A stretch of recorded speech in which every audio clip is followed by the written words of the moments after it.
What's our thing on YouTube, real quick? I don't know. We're live. It's Believe in Monsters podcast on the YouTube verse channel thing. Joseph. Monsters podcast on YouTube. I don't know if you're doing that to advertise or you actually don't know. Say it one more time. Did I type it in right? Say it one more time, Chris. What did you set it up? Believe in Monsters podcast? Mm-hmm. I'll find it and send it to you. Dude, I'm typing it in. We got to make this more easier for our listeners here. Oh, wow. We are live, as Chris kindly wanted to let me in, as I'm trying to subscribe to the podcast on YouTube. I'm trying to make sure that we get our numbers up over here. If we're not subscribed, then obviously our listeners won't be subscribed. So we'll find the podcast and get subscribed to on the YouTube page. But for now, we are the Believe in Monsters podcast on the Believe Network, and we are excited to be on the Believe Network and excited to be with you guys tonight for another edition of the Believe in Monsters podcast. My friend Luke Berry and Chris Krogman in the house tonight, and Luke's got a big idea for the Believe in Monsters podcast, and we're excited to get into it. So we've got it's draft week eve. No, it is draft week. It's draft week. I guess on Thursday we'll figure out what's going on with the Bears. If they're going to actually Thursday, we'll all be asleep. We'll wake up on Friday and kind of get after it, as there's no first round picks for the Chicago Bears. But thanks for everybody for joining in tonight. It's going to be a fun Tuesday night. I know my man Luke has kind of orchestrated a little game for us to kind of see what kind of prospects we can expect the Bears might be selecting this week. So without further ado, Luke, what's good? Happy Tuesday. How are you, my man? Dude, I'm great. Chris, I think it started a new stream at 9:15. The time reset in the top corner. It says we're back at 20 seconds now. So I don't know if we have two going on simultaneously or what. It turned 9:15 on my clock like 2 minutes ago. 2 minutes ago, yeah. So I don't know what StreamYard's timeline is, but hopefully we're not running in echo form. But what's good, Lucas? That's bizarre. I'm time traveling, I guess. For real. Or your computer's just doesn't have the correct time or something. It's the East Coast time. I don't know. The internet is playing with you. I think Elon Musk is doing it. Yeah, it's draft week finally. I mean, we have some but what do we have left worth of Bears topic? The Byron Pringle news. Byron Pringle hadn't touched on that, and then some stuff from press conferences today. It seems like there might be some scuttlebutt about moving Robert Quinn and moving David Montgomery. It seems like if you're valuable, you might be getting moved. So we can get into that as well. Yeah, Byron Pringle, what a... We'll dive into that in a second. Chris, how you doing? I'm awesome. Nice with that draft banner behind you. I'm awesome. Thank you. I am excited to discuss the NFL draft with you guys. It's a bummer we don't have a first rounder because it kind of makes Thursday just whatever. As I kind of mentioned last it made week, me dig deeper this year for the draft prospects. Oh, for sure. Because this is the first year I've subscribed to The Athletic. We've touched on this a bit, but Dane Brugler's The Beast PDF, 330 prospects, 1 bajillion pages, is just a whole bunch to digest. So the great thing about technology and whatnot is you can search with Control F and find different traits that you're looking for. Obviously, the Eberflus team is looking for that hit system, try hard guys. So that's kind of how I looked into different draft prospects. Hopefully, found some diamonds in the rough for us to discuss. But I'm excited for the draft. I think as we get closer, I'm probably going to have some fun little prop bets on, how many quarterbacks are taken, or, Joe will tell us how many Alabama players will get drafted in the first round, and we could throw some money down on that. I'm sure Lucas is waiting to bet on something. Speaking of prop bets, I just saw this one. Christian Watson's prop is 39.5. Interesting. That is super interesting. Wow. Yeah, that's crazy, right? We were just You're a talking about that fortune earlier. teller, Lucas. Fortune teller, bro. 39.5. We will dive You're into not. that, but That's an under. That's an under bet for sure. Yeah, I think if he doesn't go first round, I think the Bears are locked in grabbing him there. We'll dive into that. Joe, clean out the junk drawer worth of Bears news for the past few days.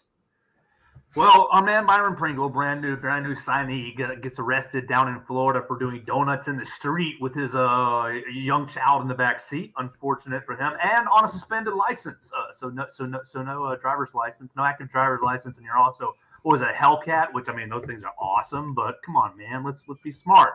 Gonna be interesting to see how it plays out with the team. Obviously, it's not like domestic violence or drugs or something to that extent, but driving recklessly is extremely dangerous in different situations, and especially you got a kid in the back. It's not a really great look for our man Byron Pringle. Do we suspect that he will serve any sort of time, guys, or even be a candidate to not make the team because of this incident? I don't think I do, but I open to discussion to see if there's going to be any repercussions for Byron Pringle's arrest. Hell no. This is stupid. Yeah. This is stupid. How old is this child? I think it was in a car seat, but I'm not sure. I didn't see how. He's in a car seat. He's fine. He's fine. He didn't even get like reckless endangerment or like child endangerment. I mean, it's not like he's his former teammate Tyreek Hill and breaking the kid's arm. He's doing donuts probably because the kid is back there telling him, "Daddy, go faster." I'm not worried about this. This is dumb. Yeah, and I think we ran our poll. We had about 80. I think it was about 80% of the vote said no, he's not going to get cut. Ryan Poles said something about it today too, and he said that Pringle reached out to him immediately and handled it the right way as well as it could be, but he still doesn't like that kind of publicity. But seems like not that big of a deal. All right, piece number 2. Like one more thing for Bears fans to shit bricks over and cry and bitch and moan. Like, y'all remember Ray McDonald? Like, let's just calm down. Like, calm down for real. Go ahead, Joe. Number two, Robert Quinn might be on the move. It looks like 18.5 sacks, and Ryan Poles is looking for what the right price is. I mean, this is kind of normal. You're heading into the draft. You're trying to gauge value, and Robert Quinn's on the older side of 30, so trying to see what kind of value he can maybe acquire this week. As he's talking about getting more and more picks, we need more bites at the apple. What's the right price range, Luke, to move Robert Quinn? A third. I think. Well, if you look, you only got a second for Khalil Mack, essentially. So if you were going to go for a lesser player, although he had better stats than Mack, I think a third would be fair for Robert Quinn. I think he's owed zero guaranteed money from now going forward to the rest of his contract. So, no, I mean, I maybe you could squeeze a second out of someone, but I doubt it. I would do it for a third, though, regardless. Maybe a third and a seventh or some random. Or a third, incentivized third. Like if he gets 15 plus sacks, it turns into a second, something like that. Who knows? Okay. Oh, so you don't want a third this. You don't want a third this year. You just whatever. Like. Oh, I mean, I would probably like it this year. Like if he wants to get it done, I would do it before the draft, or else I don't. I would still probably do it mid-season at the trade deadline, but you're probably not doing it between the two. Yeah, I think you run the risk of something happening. Wrong side of 30, like Joe mentioned. He's had going to get rid of him now. A few injuries in his history. Yeah, you want to capitalize on that production from last year. So I think a third is the sweet spot for sure. Yeah, if they can get a third for Robert Quinn, I say you jump at that. It'd be great to get a second. Obviously, that'd be fantastic. I just don't see it happening. Well, and the other interesting piece before we jump into some mock drafts that we've kind of built, it sounds like Ryan Poles was singing the praises of Khalil Herbert which leads many to speculate and wonder the status of our friend David Montgomery. David Montgomery running up on his towards the end of his rookie contract. In my opinion, I've loved him so far, but we all know what the running back market is and how that goes about re-signing players and just how valuable the running backs are. Can we see David Montgomery? Krogman, I'll throw it to you first. Do we see David Montgomery move this week before the draft? No. Well, I mean, I didn't see exactly what the quote was or anything like that, but it's just kind of. So a GM talks about one player, and that automatically makes the other player getting traded. I mean, that's just, I don't know. You need multiple running backs in this league. This is on the heels of Eberflus also mentioning how hard of a worker David Montgomery was. He mentioned like 3 specific players who worked their tails off in OTA. So I guess the two kind of contradicted. Yeah, I don't know. It's probably just a whole lot of nothing, but maybe paving the way for down the line. Maybe you don't bring him back if Khalil Herbert does play well in this zone scheme. Who knows? Like I said, you need lots of running backs. They get banged up. They are more productive when they have fresh legs. So you have 2 guys that can, stretch the defense out and hit that zone created gap. I have no issues with keeping both of them. And if Montgomery is not signed down the road, it is what it is. Running backs to me are, more replaceable. Yeah, I wouldn't say expendable per se, but they're more replaceable than some of these other positions. If someone offered you a third, though, I mean, I would take that.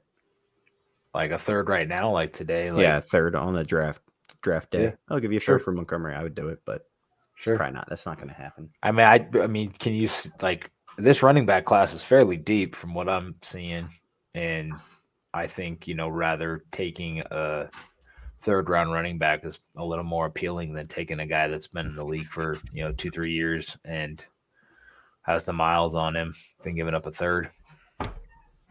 Yeah, I think this is a whole lot of nothing right now.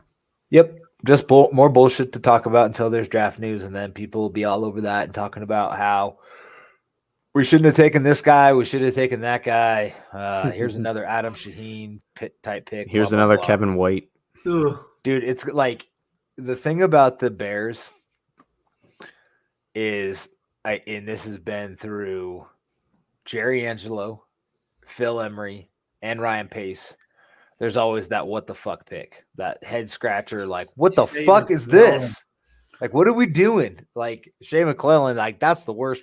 Like, that's a great example. That was terrible. Right off the bat. So Dante Hightower was still on the board, all pro. So is Chandler Jones, man. Chandler Jones, like me and Lucas have been yelling about Chandler Jones since we met each other. Like, dude, can you believe we took this dude? Like, who played the fiddle right there? It was Bill Belichick. Bill Belichick had McClellan in there and was stroking his knob, talking about how he was, a patriot type of player and blah, blah, blah, and freaking fell for it hook, line, and sinker. And sure as shit, we took McClellan, and then boom, here comes Bill up to take Jones, like 2 picks later. And then he traded him away.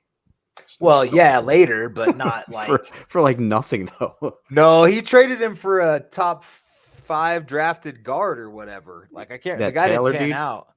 The guy didn't pan out, but he wasn't his name? Oh, Jonathan Cooper. Is that who it was? Cooper, yeah, it was Jonathan Cooper from North Carolina, like drafted by the Cardinals, like top 10 at least. He was a top pick, yeah.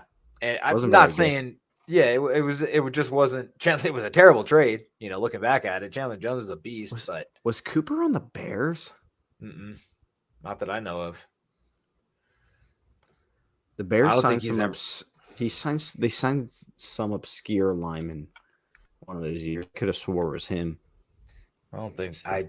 I think I would have remembered that because I distinctly remember that draft class that Cooper by himself. I mean, I liked him if he fell to the Bears that year, but definitely remember the Chandler Jones, Shea McClellan, and then Belichick trading for Cooper. Not that I could remember his name right now, obviously, but regardless, yeah, there's Adam Shaheen, There's fucking Joel Iwe Beniwe was just random as hell Bizarre. to me. Yeah, he was never a Bear. There's just been some very weird picks. There's been some guys that you were like, whoa, that's awesome, and then they just didn't pan out, like Riley Ridley, Anthony Miller, for being honest. But people are saying that is George Pickens this year is the new Anthony Miller. That is that's a pretty fair comp. If you're talking about is that the kind of player that if is that all you're comping is? It didn't seem like Pickens was that kind of, I don't know, shifty, slotty, quick. Just from like a personality perspective, from like Playmaker. a talent versus off the field. Oh, I thought he was basically Javon Wims and Anthony Miller's like love child, because Javon Wims is getting in fights on the field, and so does Pickens. Oh, there's plenty of people fighting, but. Okay, onward and upward. Oh yeah, who's the big fight? Remember the Titans fight? Yeah, was that Andre Johnson? Andre Johnson and Cortland Andre Johnson. Oh, yeah, Cortland Finnegan. That was awesome, man. They ripped each other. One of them ripped the other's helmet off. Yeah, I was gonna say the other guy left his helmet on. I was like, that's smart. I feel like Johnson tried to use Finnegan's helmet against him. That was the best fight, right? Was Myles Garrett versus Mason Rudolph, throwing that was crazy. I can't believe throwing helmets and crazy punches, and yeah, that was nuts. But anyway, mock draft. Do you have the context? Well, do you have the context of the Herbert quote, Joe? What prompted him to start talking about it? What the scenario was? I think Getsy was talking him up. How good of a fit Herbert was in the outside zone, or something like that. Let's see. This is 4 hours ago from the Daily Herald. If that makes you feel any better. Bears GM Ryan Poles is interested in acquiring more picks at Lake Florida. I like more picks. Yeah, I mean that's I do have the more picks quote. I'm looking for Herbert quote. Control F, Herbert. Oh, Herbert, dummy. Yeah. I don't. It's not in this article. No, it's not in this article. Copy that. Well, either way, but his quote on trading back. I do think we will be in the business, depending on where it is and what it looks like, in moving back and trying to create more draft capital. For draft picks, I would like to do some movement and get more picks, but it's got to be in the right area. The biggest thing is how many players you have at a certain level, so you can move back and get a quality player at the next spot. And when you get kicked, other picks. And when you get kicked, other picks. That's the quote. That's an additional player. Yeah. So where is that pick located at in the draft? And can I still get a quality player at that level as well? Also, you can accumulate on the back end and package things up and move them up again. So really, it's just the volume and where the draft is deep at certain positions. End quote. Yeah, I think that's a good strategy. We talked about tiers essentially last week or the week before, where that's the idea with trading back, is having a bank of players that you like. If you like 15 guys, semi-equally, and you're sitting at 39 per se, and you want to trade back to 54, you can do that and still get one of those guys. And there's a good chance there's going to be multiple of your 15 that are available, because your 15 aren't going to be the same as, that whole group of 10 to 15 teams that are in there that want to take other players. So I think that's a great strategy, Mr. Poles. If you're listening, we approve the trade back at 39 or 48 or 71 or wherever you'd like to acquire more picks, especially Joe and I. Lucas just wants to take players and be done with it. I like picks. Bus, Lucas. I'm just. Yeah, we don't go overboard here. Yeah, I'll leave it at that. I almost traded every single one of my mock draft picks away. There were some amazing trade mocks posted on Twitter where people traded all the way up to like number 1, and then once they had number 1, they traded back like 50 times and just had like 27 picks in this draft. And it was hilarious. I thought it was a good way to use these mock draft simulators that are pretty fun. And if you like to play around with these, there are tons of these mock draft simulators out there on the internet. We all used, I think, a different one. Joe used PFF, correct, Joe? Sir, PFF. I used Pro Football Network, and Lucas used the Draft Network. Yes. Yeah, so we all have some very varied, kind of where people landed and who we like and so on and so forth. So we'll go ahead and bust out some mock drafts, talk about some of these prospects, read some of Dane Brugler's The Beast on each of these guys. And how do we want to orchestrate this, Mr. Barry? You are the maestro. Well, we'll start out with the Bears' first pick at 39. So, basically, I don't know how you guys did your draft. I did mine based on what I thought the Bears would do. Did you guys put who you would take in that situation, or did you do this draft who you think the Bears will take, or a mix of both? I went through mine as if I were Ryan Poles, what I would do, what I think makes sense. Now, full disclosure, once you get past a couple of rounds, I'm doing a lot of research. So Ryan Poles has got a lot more advantages than I do. But yeah, I basically went at it like, okay, if I'm making the choice for the Bears, this is what I would do. Luke, who did you pick at 39, or what did you do with your 39th pick? Yeah, so with my 39th pick, I stayed there. The board fell how I wanted it to in my mock, but I ran plenty of these, and it didn't always work out that way. And in my mind, I had, a few players I really liked, and I said if they're not there, I would trade back. So I think 39 is a prime trade back spot, but the Bears should also have – the draft is surprising. There should be some talent that maybe falls out of the first to them. And with my 39th pick, I took our guy Christian Watson, who we mentioned earlier from North Dakota State. Chris, did you keep him in yours as your first pick as well?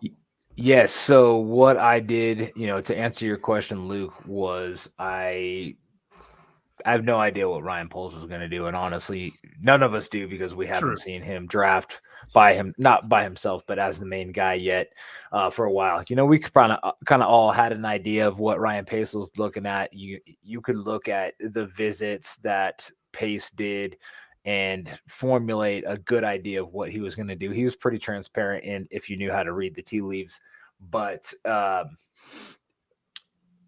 going off of visits, going off of team needs, looking at a lot of the physical attributes that Eberflus and Poles have talked about, a lot of the, character stuff as far as work ethic and nastiness on the offensive line and defensive line.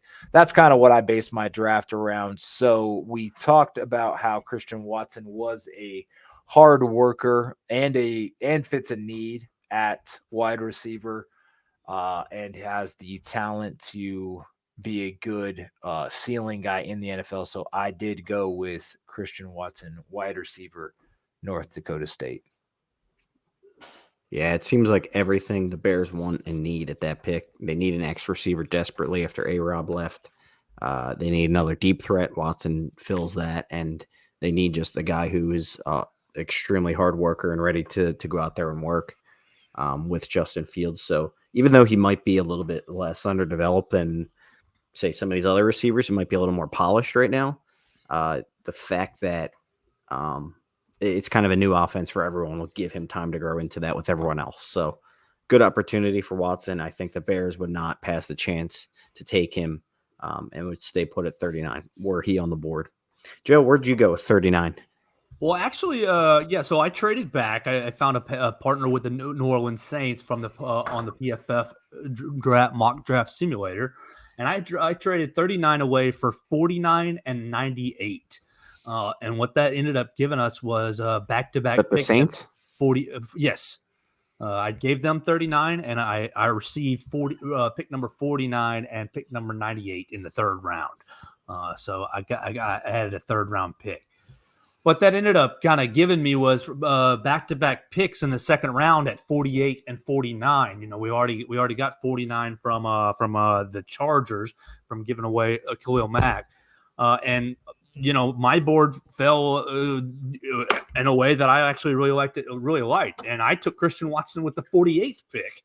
He was there right there with the on the PFF mock draft simulator, so I was able to get him with the 48th pick.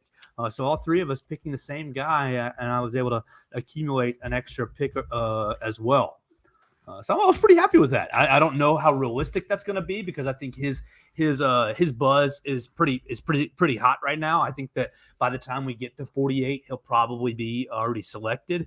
So that's going to be a little bit of a risky play. But since that's the way, you know, this computer program works, I said, why not? I'm going to take that guy.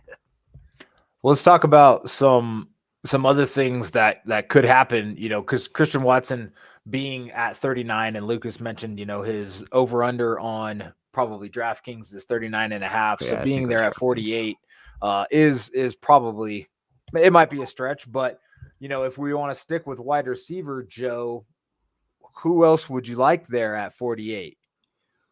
You could probably have like Sky Moore, Jahan Dotson there. Is my page for what George Pickens. You could have George Pickens. I think everyone is slowly leaning away from the Pickens train because with a guy like that, I think you're putting a lot into a new coaching staff, you know, a new system with a new player like that without a lot of established veterans. You could have some trouble reeling him in. If the Bears locker room was really strong right now and they had, you know, an established core, I'd say, okay, yeah, he's maybe worth the risk, but at this point, I don't know if the Bears and their locker room is, you know, that's something they should be taking on. But I'm going to throw another guy at you as well. Jalen Tolbert, the South Alabama kid, has gotten a lot of buzz just for his speed and really being able. He's been an electric player at a lower level competition. I think he's going to be a guy that's around in that 50 range. I think John Mechie's still going to be around in that 50 range. I just think that the wide receiver draft, if you get further down, look way far down down in the beast, you see Justin Ross there at Khalil 19. Shakur is a guy I really like for the Bears. He's probably an early 3rd round pick, but I know he met with them, and I think he's a great fit if they wait. Or even an Alec Pierce is probably in that 50 range. If you want to talk about a big X receiver, Right. Alex Pierce, he met with the Bears. The Bears met with him more than any other receiver in this draft. He is a local guy. Really interesting traits. I mean, he's blazing fast. He's got baby hands. People really like him, and it seems like the So Bears does- met with him a ton. So does Pickens, honestly. And like, I understand hand size is not that. You know what? Honestly, it is a big deal. I'm gonna fucking say it. Ask Dante Culpepper, who fumbled more than any quarterback Minnesota's ever seen, how tiny hands don't help you at all. And that's one of the reasons I do like Sky Moore and Christian Watson, who have big 10-inch plus hands. frying pan hands. Yeah. What do you guys think of Danny Gray from SMU? Looks like he's like a 3rd, 4th round guy. He's a little shorter, a little thinner, but he's blazing fast and again has monster hands. Yeah, that's another solid pick. He's a guy that I think Dane Brugler's really high on and said he can probably go higher than people think, and more than likely could be this year's Darnell Mooney, where, you know, he's a mid-round guy that blossoms into a great wide receiver. So people are really high on him. But just sticking on this 2nd round, let's just say this 30 to 40 range, if the Bears trade back, could you see them taking a 3 technique there with their 1st pick? Yes. I think there's a lot of buzz around the kid from Houston, you know, Logan Hall, who is his relative athletic score is very close to 10. He looks like a mini DeForest Buckner. He's probably everything Matt Eberflus would dream of out of his ideal 3 technique, and they're talking about him possibly sneaking in the 1st round. If he falls to the Bears at 39, I think he is a guy that they definitely could pick. I think Brad Biggs had him pick with his first pick in his mock draft that he released, and he's always, fairly plugged in. So could you guys see that happening? And what is going to be the backlash of the Bears fan base if they take a D tackle with that pick? I absolutely can see the Bears taking a defensive tackle. You looked and saw what they did in free agency. His name's already escaped me because we didn't sign him. Trying to sign the defensive tackle. Ogunjobi. Ogunjobi. Thank you. And swinging and missing. It just shows that that's a position that's very important to Matt Eberflus in this defense. I think a lot of people want to see the wide receiver. They want to see the George Pickens, the Christian Watson, somebody flashy. Oh, get Justin Fields a weapon. But if you can stuff the run and protect your linebackers behind, protect Roquan Smith, protect eat up those blocks, I think that position is very, very important and underrated. So you will see some Bears fans kind of maybe expose their football knowledge a little bit, whether on how happy or sad they are on that pick. But yeah, I can definitely see them taking a defensive tackle early. I think Logan Hall might be the only guy they would take that early, but he has been getting a lot of buzz lately. So that was our first pick. It seems like we all took Christian Watson. And we just talked about Logan Hall. There's another possibility. Chris, I'm going to go to you. What did you do with the Bears' next pick, which is the Chargers pick? With the Chargers pick, I was offered – I'd use the PFN draft simulator, which what I like about that is you get trades offered to you. You don't just have to, make up your own trades. And kind of, touching base on Joe's trade that he made, I offered that exact same trade because we had talked about possible trade back scenarios on the show a couple weeks ago, right. and had identified the Saints, the Chiefs, the Ravens, Bills as all possibilities. So I targeted all those guys, offered them pretty much the exact same trade, across those 4 different teams, which is a trade back of like 5 to 10, and then a 3rd round pick, or even, and I couldn't get it. I couldn't get it a lot of the times. I got denied. So I got offered a trade for number 50, which I can't. It escapes me who it was. But I got Chiefs? I traded. Yeah, it was 50, and I got 94 back, and I traded away 48 and then 148 as well. So a 5th rounder to get a 3rd, get that 94th pick. So with the 50th overall pick, I actually did go D tackle and took Travis Jones out of Connecticut. He is a very hardest worker on the team per the Beast. Has a massive body and plays hard. So I thought that he fit what Eberflus is trying to do. I could also see, a Perion Winfrey going to the Bears there, or some other D tackles. But like Joe touched on, the fact that the Bears went after a Larry Ogunjobi in free agency first, it's obvious that 3 technique is important to them. So that was my thought process there. And if it's not, Travis Jones, it could be any one of a couple of other picks or players. Joe, what did you do there? What I did with it was I selected. I picked a cornerback out of Auburn, Roger McCreary. I know, big Alabama guy, not going to take an Auburn boy, but Roger McCreary, I think, is going to.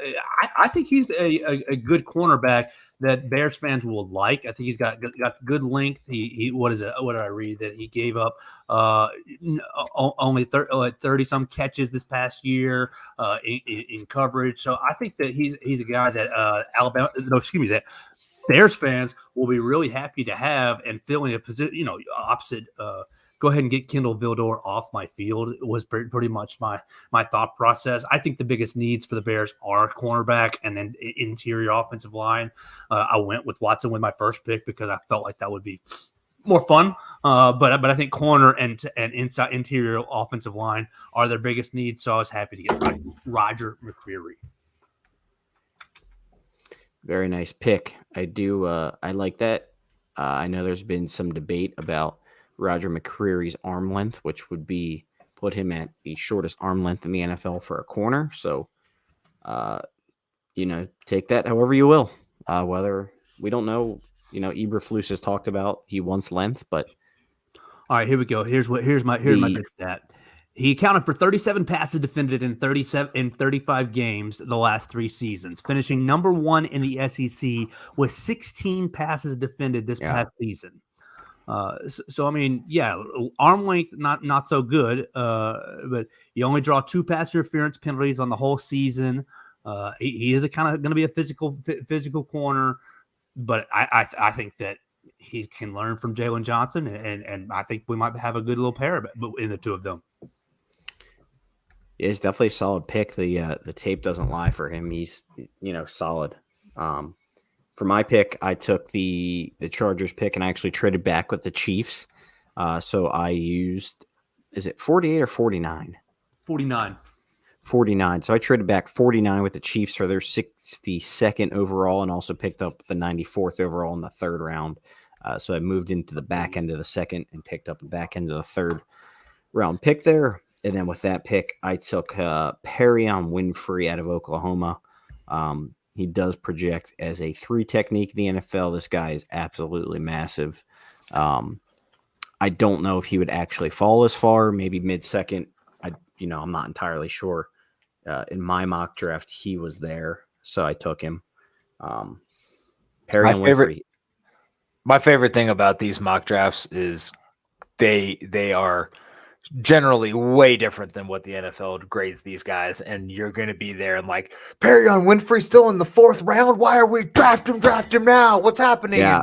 And he goes in the NFL and he's fucking trash, And that's just an example. I have no idea if Perion Winfrey. I try to use the beast to kind of level my expectations of where guys will go. So Perion Winfrey is rated as, I think he has him as like in the mid 50s. So taking him at 62 is within reason according to the beast. So I use that as my little measuring stick. But it seems like an Eberflus guy. Maybe lacks a little refinement in his pass rush arsenal, but if Eberflus can get a hold of him and develop him, because we signed Justin Jones, they'll be set for a little bit. He's ready. All right, Krogman. It's enough of you. That's Krogman to you, sir. Joe, I think I like PFF's simulator better because you're getting better picks than I like. But that doesn't McCreary mean was gone a lot when I was even like at 40, 48 or 30. Shit, dude, I traded back. I've done a bunch of these already, and I had anywhere from 45 at times to fit, and he's never there. So didn't Luke just say he drafted Perion Winfrey? Well, right. on Pro Football Network, he went number 30 overall to the Chiefs here. So that's nuts. My man's long gone, and they took Christian Watson 33 to the Jags. So like, there's they're all over the board. It's great, right? This is why we all use different simulators, because the rankings are whack too sometimes. Like, I know Christian Watson is a big one on, I think on Pro Football Network. He normally goes way earlier than other websites. So this is funny because like there was a simulator that's been around for a while, and I swear it's not even out there anymore, but it was super whack. Like the ratings were all effed up, but it was the only one that everybody had, so everybody used it. Now I can't remember what the name of it was. Wasn't the Walter Football Comp? No, it wasn't Walter Football. It was, man. I'll see if I can find it on the Google machine. But it's great that all these things exist now. It's super fun to play around with. I wish I had more time to look into these guys. One of the reasons I really don't is because I don't have the time to really watch college football on Saturdays and watch pro football on Sunday and spend time with the kids and everything. So it's kind of pick your priorities, and unfortunately college football and scouting guys is not in my top 10 anymore, but that's kind of why I stopped doing these mocks. But it is super fun, and it's great to look forward to the draft and seeing who's going to be on the field next year. What do you guys got cooking in the 3rd round? So I traded back. I have 2 picks. I know Joe has 2 picks. Chris, did you pick up a third as well? I do have another third. I have. All right, so we all 4. think that the Bears will have 4 day 2 picks, which would be nice. I think that's realistic expectation. Not expectation, but I think it's. a realistic possibility. I think it's. I actually traded one of my thirds away. I kept 2. So with 71, I picked at 71, which was my next pick, and that's the Bears. That is one of the Bears picks. I got Jamari Sailor out of University of Georgia. He's listed as a tackle, but he ain't playing tackle in this league. He's going to play guard for sure. Number 3 overall recruit in the 2018 class out of the state of Georgia behind Lawrence and Justin Fields. I think that he's a road grading offensive lineman. He had 22 of his 23 career starts were at tackle. But I think his projection is going to play at guard. We've talked a lot about the need to fix this offensive line. We've talked about the center who got moved to guard. Whose name? Oh my gosh, it's Cole Strange. No. Mustipher.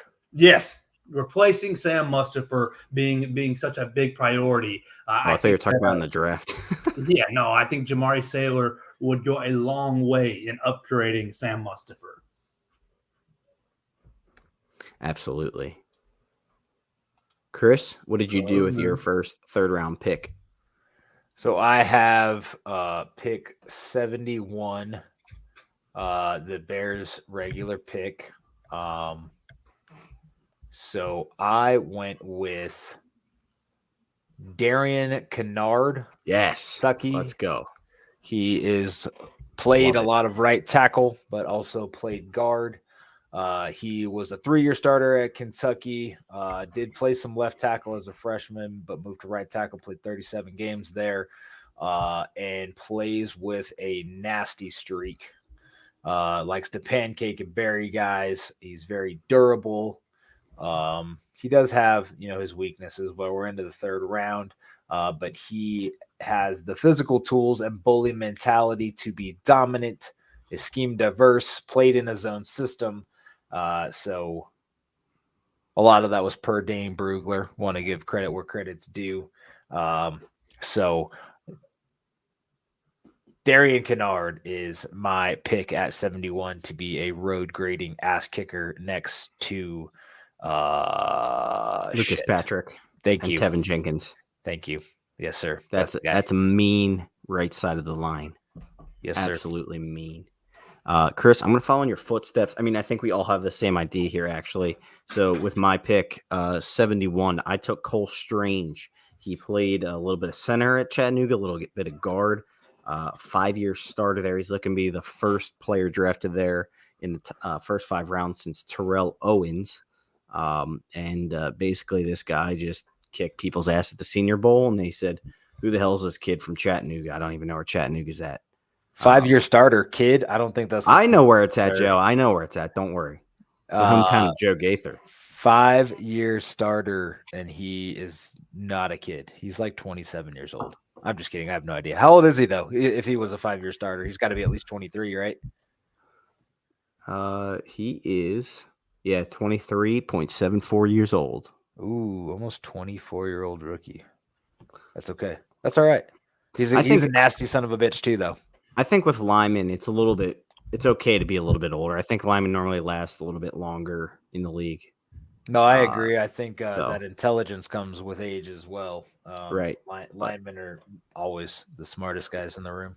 A little bit of center guard versatility there, a little bit undersized, but excels. I mean, he's just a fantastic athlete, which Ryan Poles supposedly loves. So we'll see. But that's why I took him here. Chris, I'm also a huge fan of Kennard. Joe, I'm sorry to tell you, I'm not as much of a fan of your pick, but who knows? It could be the guy. That's all right. It's perfectly A-okay. As long as we get a nasty interior offensive lineman, I think I'm pretty happy with that. I think that's a kind of a sweet spot for linemen. So like if we go back to just what we were talking about, in the 2nd round, taking a wide receiver there, you're getting your big-bodied X receiver there, like a George Pickens, like a Christian Watson, like an Alec Pierce. If you're waiting until the third round, you're probably waiting for guys like we said, like Jalen Tolbert or Khalil Shakur if they fall down that far, or Danny Gray, depending, how the board falls. So I do think there is a little bit of a drop off with the wide receiver talent there between rounds. Would you guys kind of agree with that? Absolutely. But yeah, I think Lyman there, that's a sweet spot. Another guy a lot of people are talking about is Dylan Farham there as another potential lineman, nasty blocker, interior guard type. So what'd you guys do with your second, third round pick here? I traded it away. You traded away. So this is the pick that you traded for, and you're trading it away. Yes. All right. Traded I like number 98 away to the Philadelphia Eagles for pick number 101 in the third round and 166 in the fifth round. With that 101 pick, so I moved back like 4 picks. With that 101 pick, I took the tackle out of Arizona State, Kellen Dice. All right, so you're going back-to-back linemen. Yeah, baby, we're fixing this line, and we're giving Justin Fields some protection up here. We're getting to get back to running the football. Kellen Dice, 6'7", 300-pound tackle out of Arizona State. Spent some time at Texas A&M as well. Never really played there until he transferred to Arizona State. Dr. Brugler describes him as extremely light as a pass blocker, above average mirror and lateral footwork skills. Streamlines his kick, slide, and punch to play from out in front. So his summary is Dice plays light. He is short-armed, which will be tough to overcome versus NFL rushers, but does a great job of framing his quick feet to stay connected in pass protection. He projects as a potential NFL backup, and that's perfectly fine to me in this third round. I'm wanting to get more competition into the offensive line. Larry Borum at left tackle, okay, I'm not in love with it, but throw guys in there, draft some guys that can compete with him, and give Ryan Poles and really give Luke Getsy, an option to say, here's my best five, here we go, and we're playing football. Love it. Absolutely love it. Chris, what did you do with your second, third round pick there? And just remind us what pick you were. Mid 90s, right? You said? Was it with the Saints? Correct. Yes, I picked up number 94. The Chiefs. Yeah, I have that too. The Chiefs, not the Saints, but who knows? Who cares? Joe traded with the Saints. All right, so your second. I also did what Joe did and went back-to-back offensive linemen and picked up offensive tackle Rashid Walker from Penn State, 3-year left tackle starter for James Franklin at Penn State University, 6'6", 313. Has the frame, raw power, and body fluidity to be effective, but often sacrifices his balance and loses his bearings to stay connected. So he needs to be coached up a little bit. Has starting talent, but must be more detail-oriented to be better than replaceable NFL starter, per Mr. Brugler. But his coach, Mr. Franklin, said his improvement physically and mentally as a leader is probably as dramatic as any guy I've ever been a part of. So to me, that's a guy that can be coached up, can learn from Coach Morgan and Getsy and be a potential starter in the next few years. And like Joe said, give the team the best 5 starting options and give us some depth, because offensive line often gets hurt. So that's my 94th pick overall. Lucas, what did you do? So I had that same pick as you, and with my 94th pick, I went with a D-back. I went with Damari Mathis from Pittsburgh. This guy met with the Chicago Bears already, and Brugler has him as one of the guys that he thinks is going to go a lot earlier than a lot of people think. Brugler has a third-round grade on him as the 96th overall player, so right in this range makes sense, but I've seen other mocks have him in sometimes the 5th and even 6th round, but I don't think he'll last that long.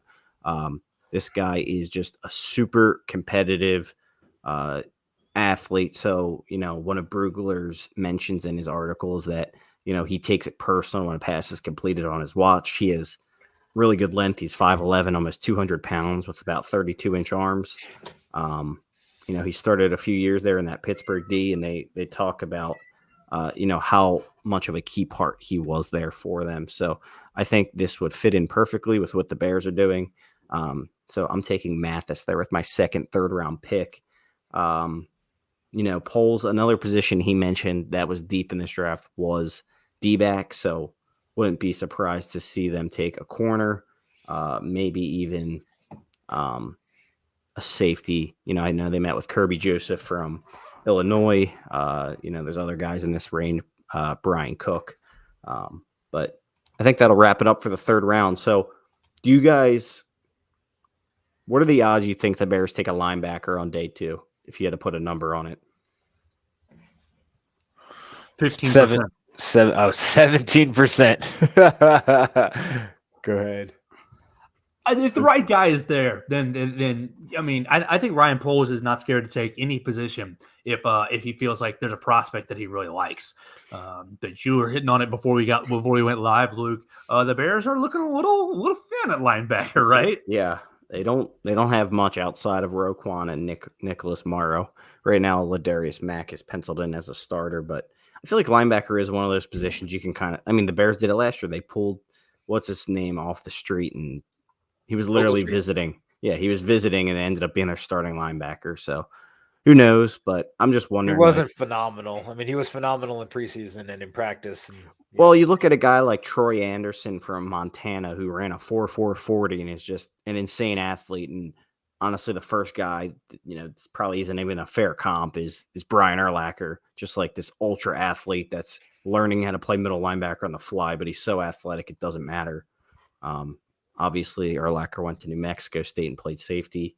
This guy's playing at Montana, so some parallels there, but there's some really phenomenal linebacker athletes, I think, in day 2. So I wouldn't be shocked if the Bears went that route, but I was just wondering what you guys put it at. You mentioned 17%. I would probably put it. I think that's fair. Probably about 20. Give it about a 20% even chance of happening. All right. I mean, what do you guys? We probably have 5 needs, so 20% just kind of balances it all out. 5 obvious needs with wide receiver, offensive line, defensive line, linebacker, corner, or safety, defensive backs. So yeah, I mean that it makes sense. It makes sense. But I think you have your stud linebacker in Roquan, and hopefully they can find somebody either later in the draft or undrafted free agent. This linebacker class didn't look super impressive to me, just from reading through some of the, folks. But again, I don't really know enough about them. But I think linebacker is an area of opportunity. Right. So let's jump into our day 3 picks. If you guys, Joe, we'll start with you.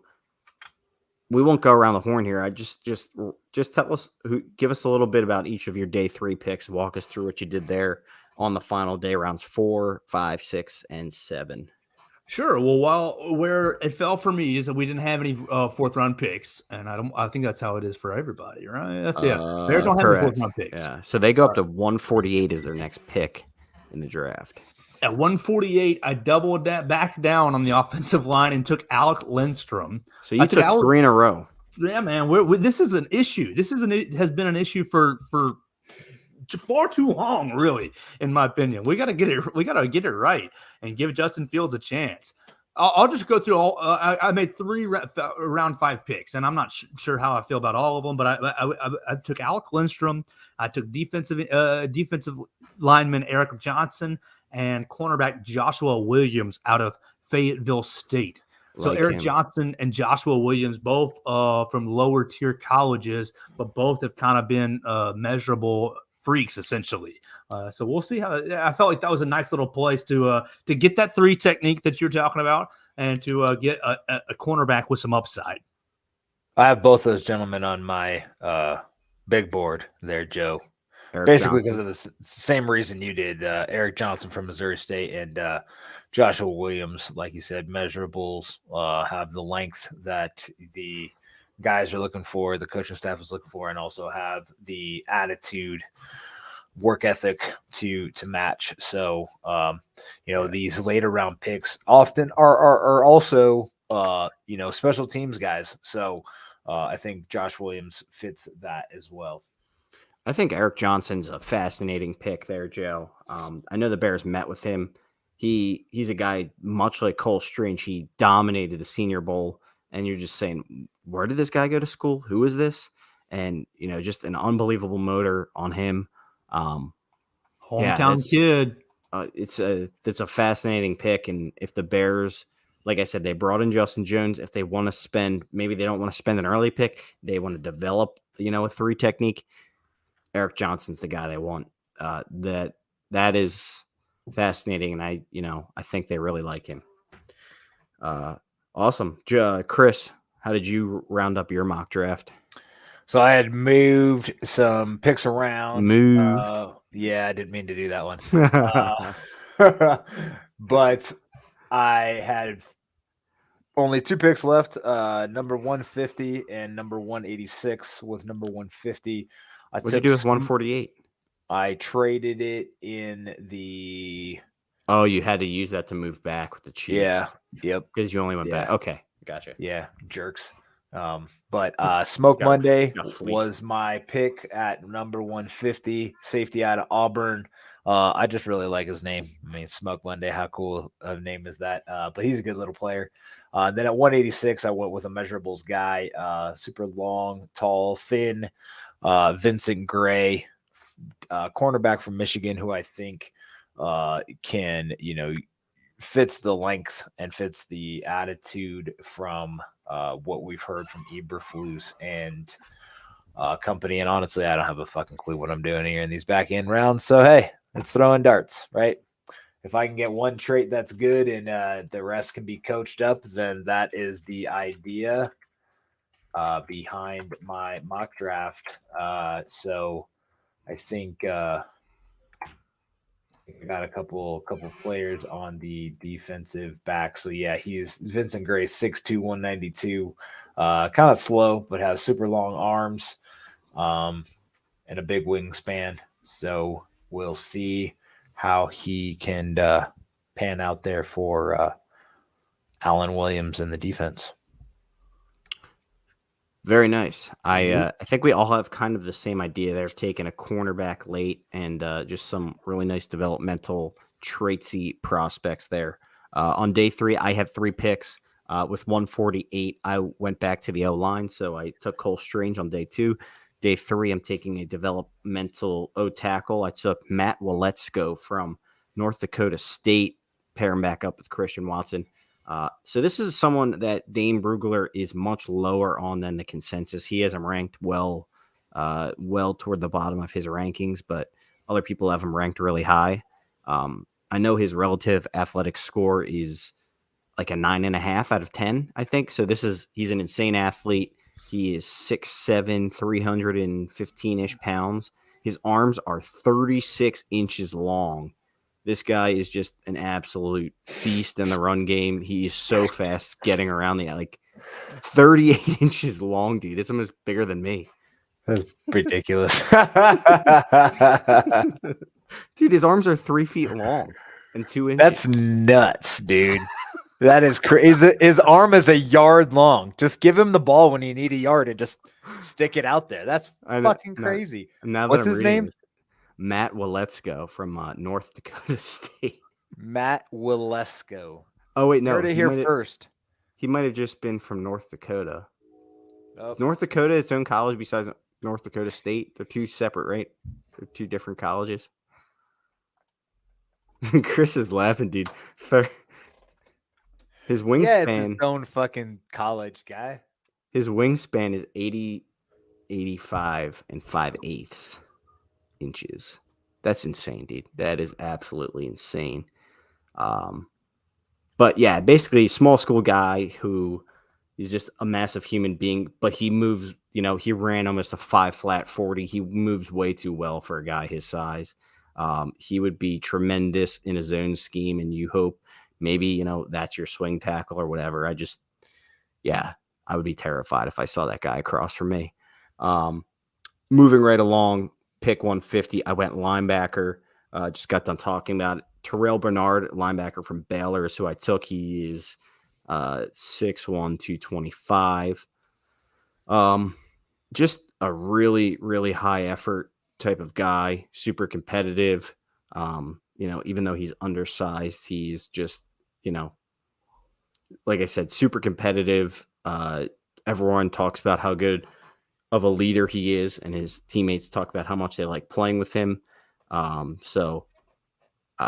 That's who I had there, Terrell Bernard. I didn't know much about him until I stumbled upon him, and I said, the Bears need a linebacker. This guy is really athletic and seems like he has a lot of potential on special teams, so I threw him in there. There's another guy I had on my big board. I picked out like 5 to 6 guys on each, wide receiver, inside lineman, offensive tackle, D lineman, inside linebacker, cornerback, and safety.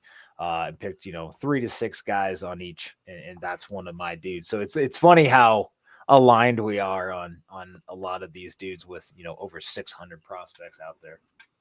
Yeah, that is pretty funny because I didn't even talk to you about that. Not at all. But was Loetzko on your big board? No, what's a Loetzko? 3 feet arms? Yeah, leg for arms. Well, let's go. Lucas size arm Loetzko. Whoa. He's a whole Lucas. Dude, that is absolutely insane, dude. 3 foot arms. My last pick that I took was Jalen Naylor from Michigan State, wide receiver.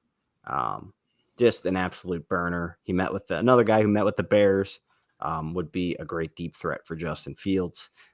So I took wide receiver early, finished that wide receiver, took a lineman early, took a lineman late, kind of spread my wealth there, but I took 2 of each. I got a corner in there and a 3 technique. So that is my mock draft. Did y'all not have a pick 206? No, you acquired that when you traded back. So okay, I I had 3 more picks. I just went through my 5th round pick, and I'll just list them, not get too deep. But I took Chris Allen total in the sixth round. I took Alabama outside linebacker Chris Allen, and then in the 7th round, I traded back again for more picks, and I took Cordell Volson, tackle out of North Dakota State. Yes, and that's another good pick. He's another big dude. He's really fucking big. Interior defensive lineman out of Idaho with my last pick, Noah Ellis. And I picked him because he was supposed to be big as well. So, yeah, I ended up with 10 picks. And you could build a whole new offensive line with your mock draft. That's the plan, man. I do think you are going to probably see almost the amount of trades that Joe made in real life, to be honest with you. Down, more picks, more bites. And Bears fans need to be patient with that. They need to just be expecting that and patient. And really, they should applaud that shit. Honestly, you look at the Patriots over the last 25 years. Trading back. I'm not saying all I see is Tom Brady. No, I mean, that helps. I don't like the Patriots drafting.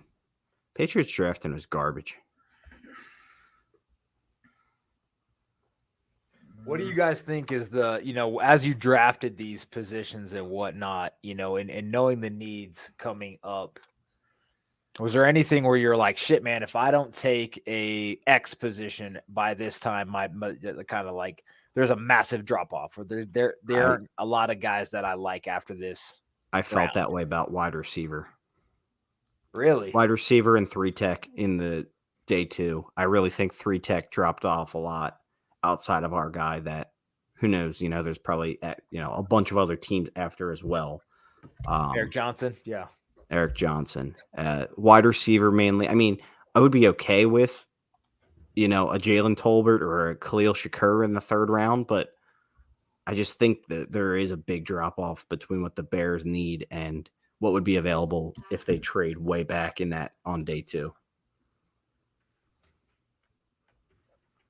I'm excited. I mean, Thursday's going to suck for us, but Friday will be fun. Unless they I mean, trade yeah. up. There's no way they trade up. I mean, what do you think? There's We've been no talking way. percentages. What? There's no way he trades up. What do you think? 1%. Yeah, I was going Less to say than 2%. Like what? Who is the guy? Like Dude, there's who is the nobody. guy in the middle of this obvious rebuild Maybe that Olave. you have to move up for? If it's Olave and you're slurping fields that hard just because it's Olave, I wouldn't do it though. That's what I mean. I don't. Stupid.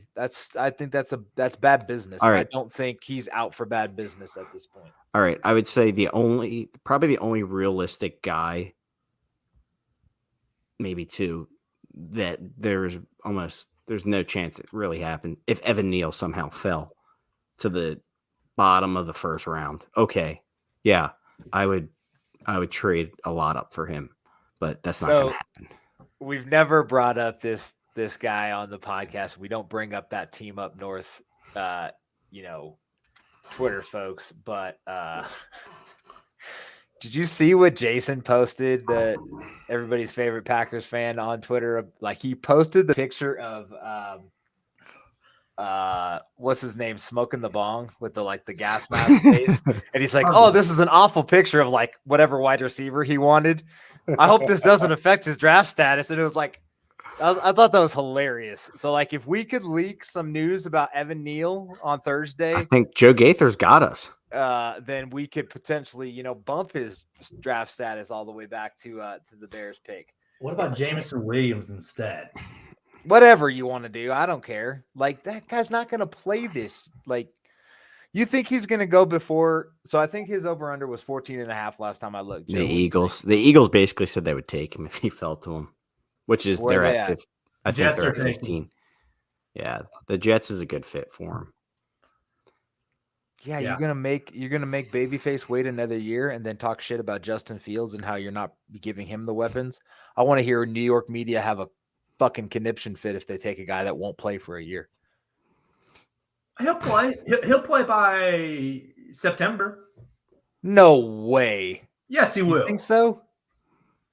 September? ACL happened in January. That's the first week of the season, first month of the season, guy. ACL happened in January. Recovery is 6 months. That puts you at June, July. 6 months. 6 months. Like AP took a year and he's Superman. September, October, Easy. you'll see him. I'll Let's see him put on the the over under sidelines, money on that. chewing So seeds. I'm If gonna you say give me week 6. my Joe. birthday is October 6th. Is that I week think 6? week That's probably 6. week 5. Joe That's is probably a week better 5 or 6. Joe is a bigger Alabama player in the NFL fanboy than he is a Bears fanboy. No, He will tell you about every single Alabama player in the NFL, how good they are, how good he told you they'd turn out to be. He's been Well, telling us about He's Will Anderson. He's prepping us for when the Bears take him first Well, overall we- next year. We have to lose every game to take him. well, Ryan Poles is definitely setting us up to do such. I think. And that would be perfectly fine because he's the greatest pass rusher I have ever seen in my life. Have you seen Lawrence Taylor? Have you seen Reggie White? I wasn't alive for that. Reggie Have you seen White Robert is the- Quinn circa Reggie White is 2021? the greatest defensive player I've ever seen in my whole life. I think he's Yeah. My better favorite than pass rusher I've ever seen in my whole life was Derek Thomas. Oh, where did he play? Derek Thomas? I don't know. Yeah. He he had some numbers on his helmet. It was kind of maroonish. I don't know. Oh, fuck that. Yeah, Will Anderson is Derek Thomas reincarnate. I don't think so. Oh man, that's so sad that he's dead. That's so sad, man. God dang it! Like Derek like Thomas. all the guys that I had posters of on my wall that were football players are gone. You know. Look at the timeline. Derek Thomas passes away to a car accident, and not too long after Will Anderson is born. You know, there's other Believe in Monsters podcasts that are kind of in the, ultra universe weirdo type shit. Is that where we're going, Joe? We changing I just have a little fun. changing the idea of the show. Anyway, gentlemen, Believe I in think conspiracy. that I don't think there's a possibility that we trade up. Friday. But it's Friday is looking fun. What are you guys gonna do for the draft? Do you guys have draft day? Anything you guys do on draft day? Anything you like? Any kind of meals you're planning? You gonna go hang out with any friends that are into the NFL draft? What do you guys do? I'll tell you, I got lots of past stories. I used to just get like pizza and wings, hang out at my house with my brother and watch it.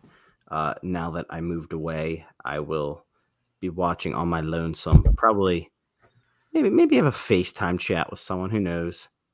Like you guys said, the first round, though, I'm not as excited for Thursday. Not caring that much. I'm interested to see where everyone goes, but not invested in it. And plus, the Sixers have a pivotal matchup, Game 6 on Thursday. Terrible planning by the NBA. They're gonna lose that game. We are prepare for a Game 7, please.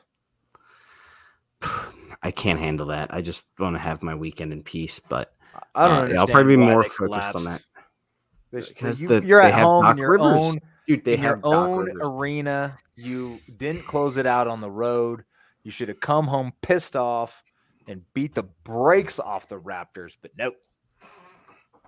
Anyway, Rivers. so me and my buddy, who's a Bears fan, have gotten together every year until COVID started, and then we did a FaceTime the first year, and then last year we weren't able to get together. But my father-in-law and I always get together. He comes to wherever my buddy and I are hanging out. So we've gone to like a few tap houses that have it on, and you just remember where you are when certain people get picked. You know, I can tell you where I was when Mitch got picked, when Roquan got picked. Yeah, you know what? So Yeah. can I. And it's interesting. So I'll have my father-in-law come over on Thursday. I'm sure he's a big Steelers fan, which, just like I've talked to you guys about, is hilarious that Mitch ended up there. And it was also, I told y'all it was going to happen. Told y'all. And we'll watch the draft together. So it'll be fun to watch, what the Steelers do, and see what division rivals do. The Packers have 2 first-round picks. Detroit's probably in the top 5. I honestly have no idea. They have 2 first-round picks as well. Oh, goodness. The whole division has more picks than we do. And not only do they have 2 first-round picks, they also have a second-round pick in front of us as well. Damn. So, yeah, they got that from the golf trade, remember? That was awful. No, but do you... I don't get that Matthew Stafford commercial either. The Lions are in a lot of simulators, they always take Christian Watson, so be interesting. Stay away from our dude. Who'd they pick up in the offseason? They have Amon-Ra as their main dude right now. They signed some. Who knows? They signed someone. You're right. I'm blanking. Why do I feel like they signed DJ Chark? No, they did. They did. Yeah, 1-year deal. Oh, baby Chark. So, and then they have. Nope, never mind. And George Pickens. They're going to draft George Pickens. And they have Hawkinson.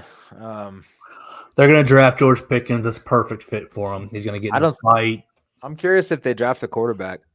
If they draft like Malik Willis or Sam Howell or something like that. Not in the first per se, but you know who's going to draft George Pickens, Joe? I know, and he's going to be great up there. No, actually, I do. He will be a great fit in Green Bay. I was also thinking George Pickens is a guy that Ryan Pace would draft in Atlanta. I was just going to say Atlanta. Yeah, he's already in Georgia. They got to go look at him. Yep. I mean, they lost Calvin Ridley. That is their receiving core is terrible. It's Kyle Pitts and Zucchini. Zucchini? That guy's great on salads. Love him. Not so much against cover 3 defenses. Draft night will be fun. I started a new tradition last year, and this is a funny one. And it's just stupid, and the movie is just stupid. But I watched that movie Draft Day with Kevin Costner. Yeah, because it's completely bullshit. Like it'll never happen. Like that's the kind of mock drafts that you're seeing right now on Twitter is what that dude pulls off. Oh yeah, give me this Matt character at number 5 and this quarterback and this cornerback and this defensive back, and like I have 57 picks in the first round and I want all my picks back. Give them all to me back, John. Yeah, whatever, dude. It's great. It's a fun movie. Lots of good actors. Dennis Quaid, right? Kevin Costner. Same thing, same guy. Pretty much. What's his daughter? Is it his daughter? Jennifer Gardner. Anyway, she's in there. Yeah. So I'll probably watch that or have it on in the background during work. And yeah, it'll be a fun day. Even if we don't have to pick. You have to work during the draft? No. Like I watch it during the day. I'm not gonna watch draft day while the draft is on. I'm gonna watch draft day that. What's wrong with you, guy? That would be funny if you were just watching while the draft is on. Oh, with the 39th pick? No, I'm still watching draft day, guys. Don't tell me That is a weird tradition, Kirkman. To watch draft day while the draft is on. Yeah, you're out of your gourd, guy. You're smoking dope. Anyway, we're making our big board, so I'm going to compile all of our picks, and you guys, Chris, you can send over the picks that you had outside of our mock draft, and we'll just make a BIM big board here with 30 or 40 prospects we like, and we'll see how many. All right, so if we make a big board of, let's say, 30 prospects, what is the over-under amount that the Bears actually draft from our board? 3. 0. 3? No ways. 3, dude. 10%. I would say 1. I would say 1.5. I would put the over/under odds at 1.5. Think about it. Right now we have 6 picks, dude. Yeah, but we're not gonna have. We're gonna have about 10 or 11. Yes, but when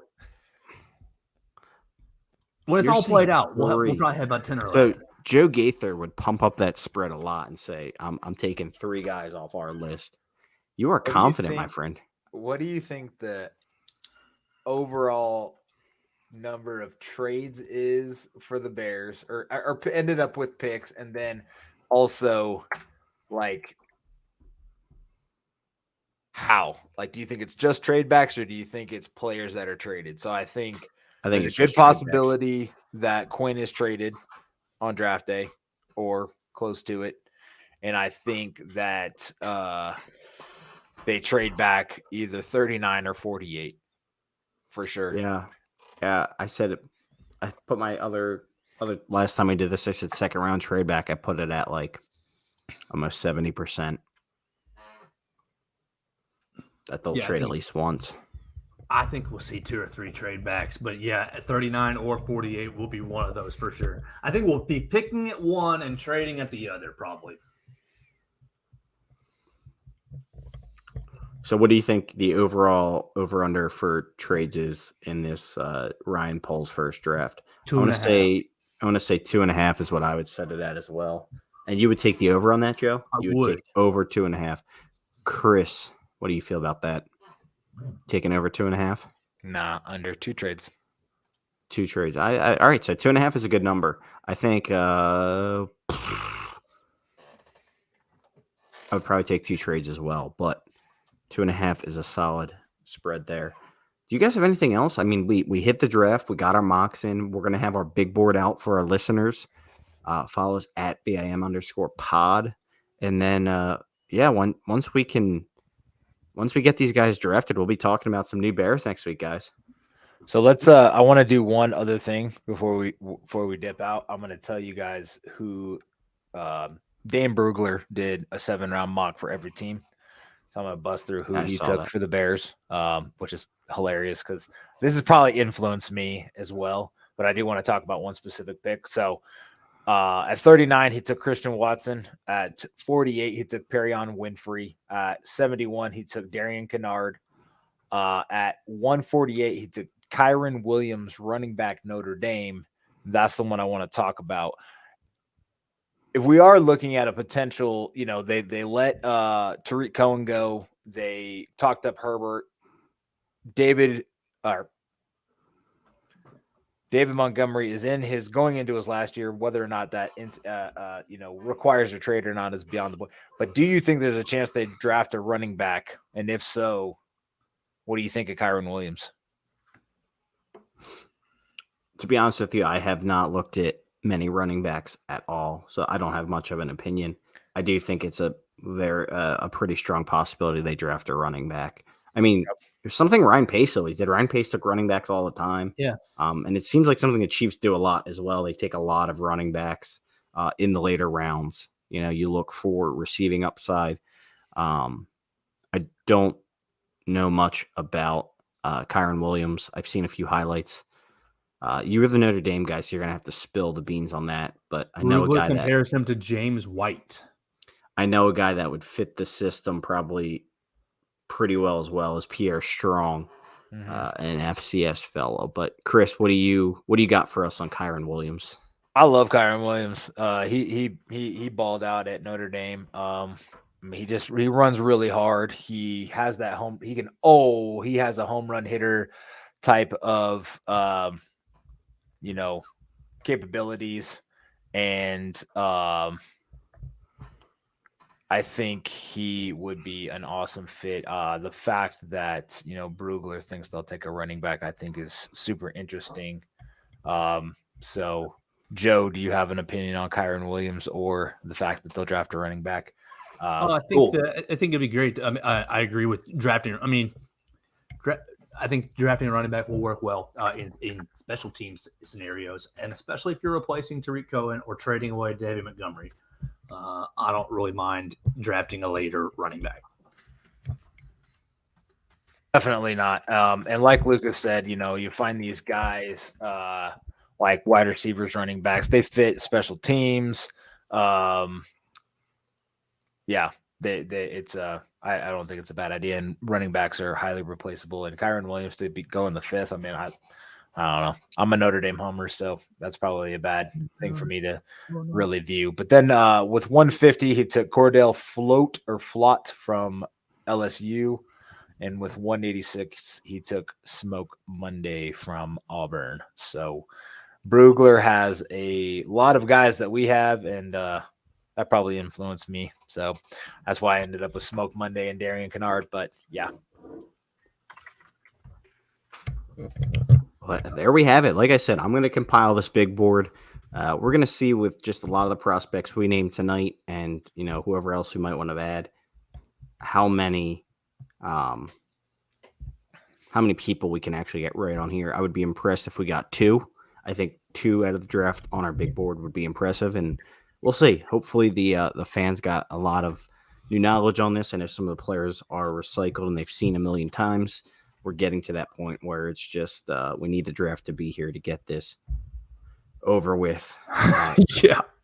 Joe, serenade us with your beautiful voice. Next time we talk to you guys, it'll be we'll be talking about multiple new Bears and how excited we are to have them. Bear down, Chicago Bears. Make every play clear the way to victory. Bear down, Chicago Bears. Put up a fight with the might so fearlessly. We'll never forget the way you thrilled the nation with your T formation. Bear down, Chicago Bears. And don't forget why you're wearing the crown. You're the pride and joy of Illinois, Chicago Bears. Bear down.